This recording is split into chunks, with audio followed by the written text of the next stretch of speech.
What's up mga tol, Byroms TV. At ngayong araw na to, mukhang kailangan na natin bulitan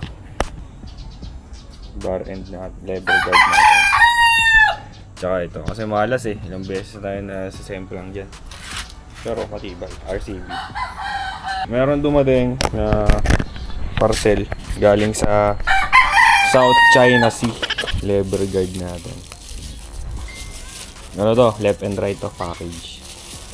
Parang ano siya, GP1 ito yung sa left. Ito naman sa right. Yan. Toro yarn. Pero kakabit lang natin ito lang. Left lang dito. Okay. Pang. Ito nyo. Tapos, syempre, bumili na ako ng bar end. Tapos, pininturahan ko na. Bumili tayo ng bar end. CNC yan. Tapos pininturahan natin para medyo kakulay. Ang layo Ang layo ng kulay. Tara, kabit natin. So, syempre, baklasin muna natin itong bar end na to. Sir. Yun lang kadali. Okay game mga tol. Alam na natin kung paano. So, meron kayong ganito, yung mismo lever guard. Tapos, ito, yung parang spacer niya, dito nyo ikakabit yan, pag ganyan. Point. Tapos makikita nyo yan, meron kayong parang ganitong stain CNC or alloy na spacer din siya. Lagay nyo dyan. Tapos ito naman Allen na may washer. Kasama yung washer dyan, dito sa ilalim yan. Ganyan. Tapos makikita nyo, meron din kayo yung ganito. Yung malaki, walang nut, walang thread. Yun yung ipasok nyo pag ganyan. Tapos ito naman, pag ganito siya. Yan, pag ganyan. So, sa una, ang maghihigpit sa kanya is habang nakataas siyang ganyan, maluwag pa yan. Pero pagka hinigpitan nyo, ito bababa. So, kakapal yung outer diameter niya. Ito.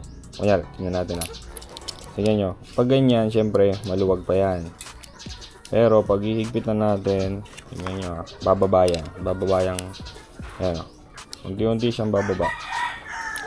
Ayan, kakapal siya. Ayan o, diba? Pag hinigpitan nyo ng ganyan, ayan bumaba siya, kakapal na ngayon yung outer diameter nyo. Hihigpit na ngayon yung lever guard nyo. Ganun yung mechanism niya.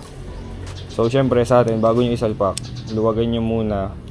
Dapat nasa taas siya.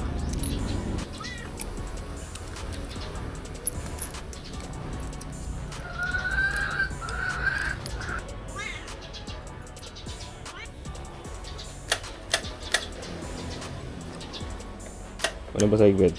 Higpit na ba natin yan?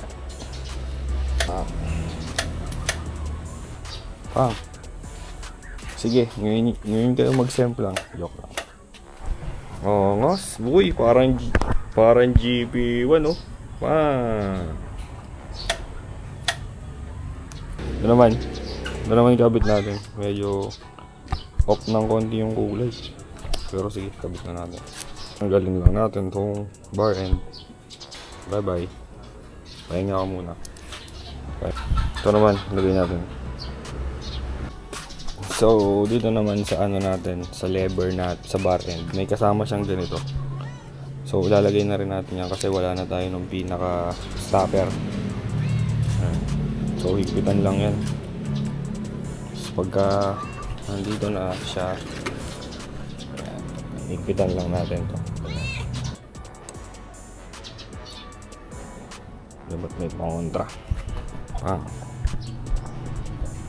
Ayun guys, so tapos na. So, ayan yung bar end lang natin. Wala nang guard yan sa left side. Tapos sa right side naman, ayan, yung parang bow type. Ayan.